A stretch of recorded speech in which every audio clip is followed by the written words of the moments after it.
timbangan ka pa, talagang sidewalk vendor ka.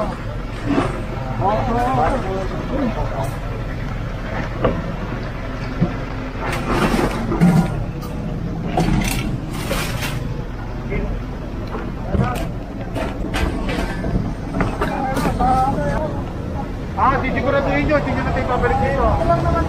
Oo nga, hindi yan dyan, nandito nga eh. Hindi nyo na ibabalik dito.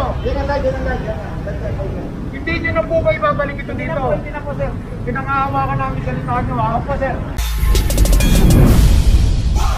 Kalsada TV.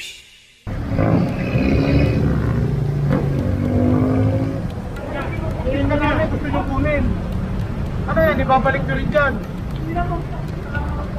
Makita po yun eh, hindi nyo nang kapisapan yun eh. Opo. Sir, euro na lang po namin. Ano uro? Kanina ko pa pinatatanggal sa'yo, di ba? Sinasabihan na kita dyan. Ang layo na nga ng pinanggalingan nila eh. Ganun lang. Ha? Oo, sisiguraduhin nyo, hindi nyo na ibabalik nyo dito. Ha? Sisiguraduhin nyo, hindi nyo na tayo ibabalik dito. Oo nga, hindi yan dyan, nandito nga eh. Hindi nyo na ibabalik dito. Hindi nyo na po ba ibabalik ito dito? Hindi na po, sir. Pinangahawakan namin sa litaan nyo, ha? Opo, sir. O, sige na. Kaya mo sila dyan. May patong sir.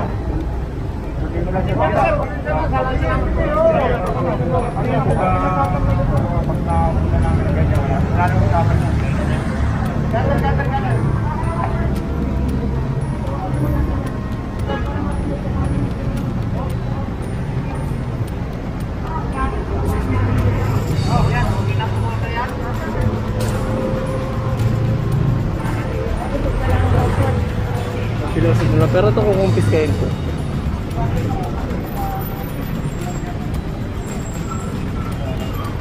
Sir, galayan mo na sir. Pangin mo na.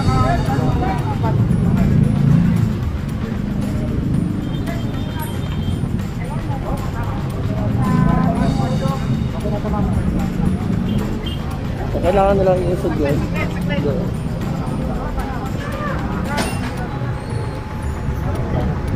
So dito naman may isasampa na ano construction dito.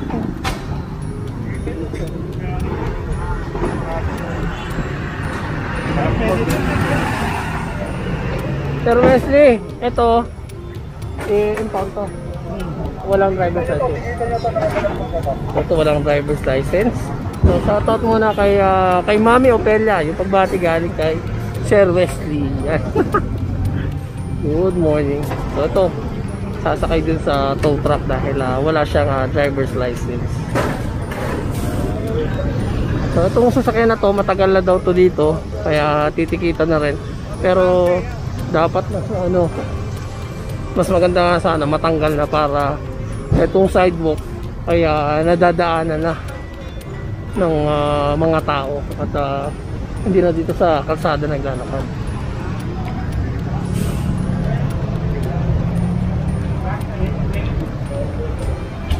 So yun, at may tinanggal na rin doon na signage ng auto repair shop. So yun, tatanggalin din yun, yun automatic transmission kasi nakakabit dun sa may poste.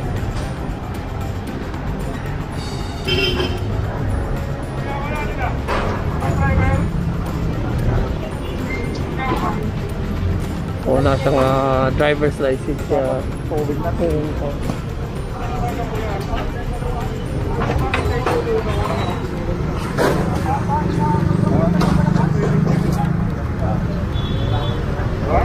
Pag naka-accidente ka, mas court pa mangyayari sa'yo, pwede kang makulong. Pag nakasagasa ka. Hindi natin inaalaw doon sa driver, walang lisensya. Mabuti pala sana kung may student ka, okay lang. May kasama ka professional driver, makasakali mapagbigyan ka namin, titikitan namin yung may hawak ng professional. Pero na po kasi yung dito kasi. Hindi natin ako taga dito kasi. Hindi naman natin pinag-uusapan yung taga rito ka o taga-sang ka. Ang pinag-uusapan natin dito, dapat nagsisecure ka ng lisensya mo. Yun ang pinaka-rules natin dito. Bago ka mag-drive. Pag nakuha, hindi namin kayo pinasakdawa, hindi natin kayo pinapawala. At ito nga sa natatama kayo. Diba? So, nasa yung student, sabi ko, expired, alam mo ba?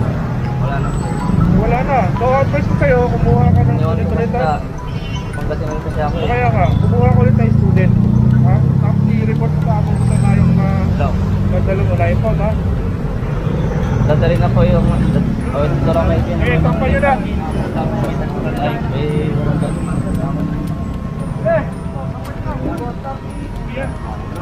Boss!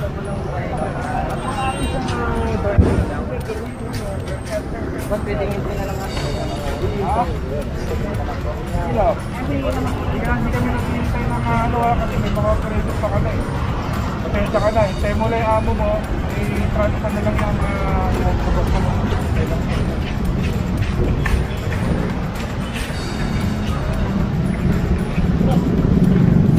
Sunod na lang kayo ha.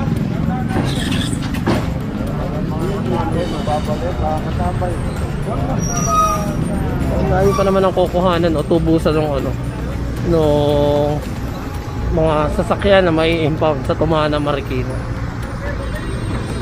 So ito, may usapan na sila ni Sir Richard na kapag inilabas pa nila ulit itong signage nila na to ay ano, kukumpis kayo na. Ito na yung clearing operation na magaganap dito kahit umuulan. Ito nakita niyo naman, no? Malakas na yung buhos ng ulan. At kasama pa rin natin Task Force Special Operation sa pangunguna ng Sir Purio. At itong Sidewalk Clearing Operation o SCOG sa pangunguna ng Sir Richard. Makabahan pa rin ang Bisaya, sabi niya itong binabaybayan natin. So nandito na tayo sa may ayan, Maria Montessori School. So ito yung mga tatanggalin dito, yung mga mangharang sa parking.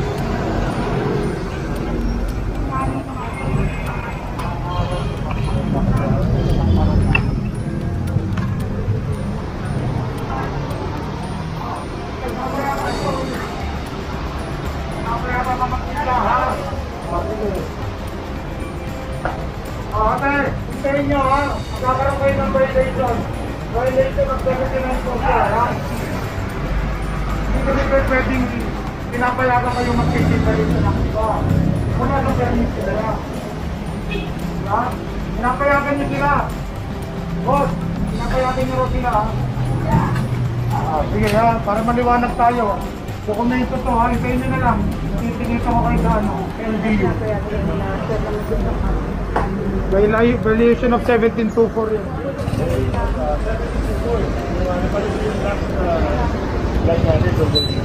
So yung violation of 1724, ayun kasi yung ano, hindi allowed yung umuupa dito sa building o may-ari ng building na magpatinda pa siya dito sa tapat ng ano, ng tindahan niya.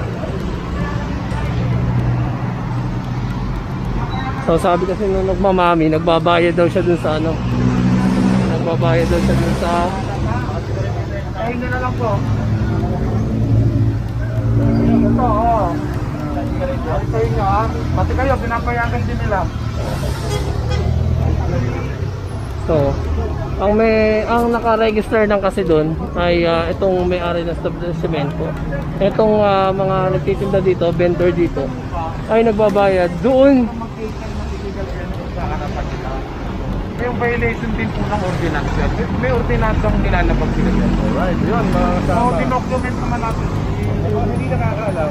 Meron na po tayo video.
Ito kayo, mas importante na pa rito.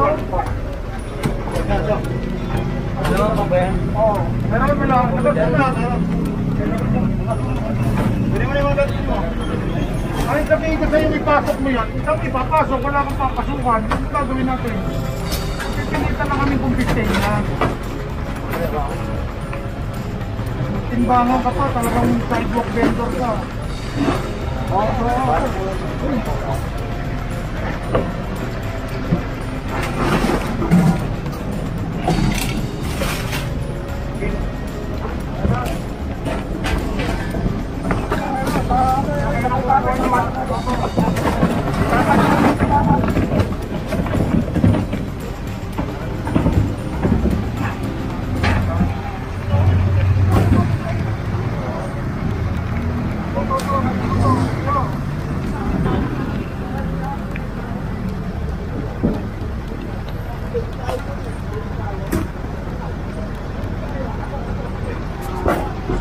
Ito yan, tumambad yung mga kalat. Kayo, awal kang kasama. Magkakapit ka kayo. Madam dito ay sinabihan nila na iligpit nila yung mga paninda nila kasi nga konsiderasyon dahil umuulan daw.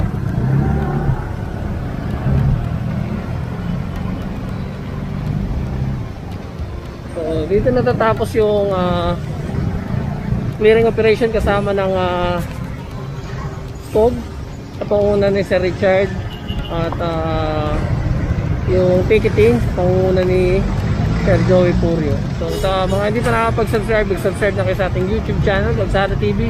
Pindutin ang bell icon at para lagi kayong updated sa mga balita, lalo na sa MMDA.